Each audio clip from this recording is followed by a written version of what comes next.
Tudor England, the Catholic struggle for the soul of a nation. Tudor England is remembered for its power, its pageantry, and its persecution. But behind the royal marriages, the political intrigue, and the rise of Protestantism lies a deeper story, a Catholic story, a story of faith betrayed and faith defended.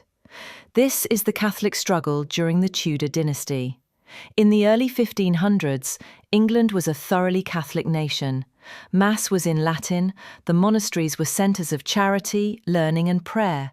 Feast days marked the calendar. Pilgrimages were common. The Pope was recognised as the Vicar of Christ on earth. Though reforms were needed, no one doubted the Church's place at the heart of English life. That would all change because of one man. King Henry VIII demanded an annulment from his wife, Catherine of Aragon, because she hadn't borne him a male heir. When Pope Clement VII refused, Henry acted. In 1534, the Act of Supremacy declared Henry supreme head of the Church in England. Rome was cast aside. Henry didn't abandon all Catholic doctrine. He still believed in the Eucharist, confession, and priesthood, but he would no longer answer to the Pope. Between 1536 and 1541, Henry ordered the dissolution of the monasteries. Over 800 religious houses were closed, thousands of monks and nuns displaced, sacred art and ancient libraries destroyed. It was the largest confiscation of church property in English history. The poor lost places of charity, the faithful lost centuries of tradition. When Henry demanded oaths of loyalty to his new church, many refused. St. Thomas More, the king's former chancellor, and St. John Fisher, the Bishop of Rochester, would not betray the Pope. In 1535, both were beheaded for treason. More's final words still echo, "I die the king's good servant, but God's first." They were among the first English martyrs. They would not be the last. Bloody Mary or Faithful Daughter? After Henry's brief Protestant son Edward VI died, Mary I ascended the throne in 1553. A devout Catholic, Mary restored union with Rome, brought back the Mass, and re-established monasteries. But her persecution of Protestants earned her the name Bloody Mary. Yet under Elizabeth I, more Catholics would be executed for less. In 1559, Elizabeth I reimposed Protestantism.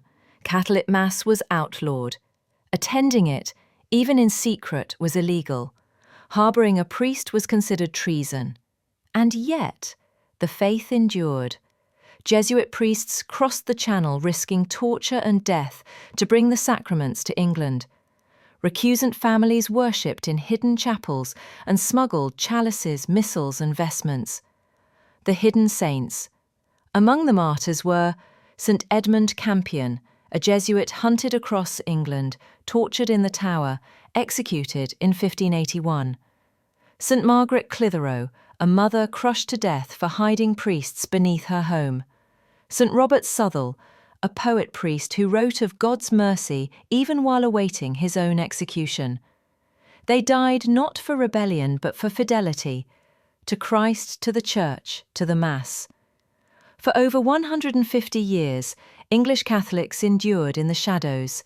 Faith was passed down secretly, generation to generation. Priest holes were carved into manor walls, rosaries hidden in floorboards. And still the Mass was offered, quietly, illicitly, faithfully. Today, the English martyrs are saints, honoured not for rebellion but for steadfast faith. Their legacy is not one of violence but of witness. In an age that often compromises truth for comfort, their courage speaks loudly, that Christ is worth suffering for, that the Church is worth defending, that truth does not bend to monarchs or crowds or convenience. Tudor England was a battlefield, not just for thrones and crowns, but for souls. And though the Church suffered, she did not die, because wherever Christ is loved and his Church obeyed, even in silence, even in secret, There the victory is already won.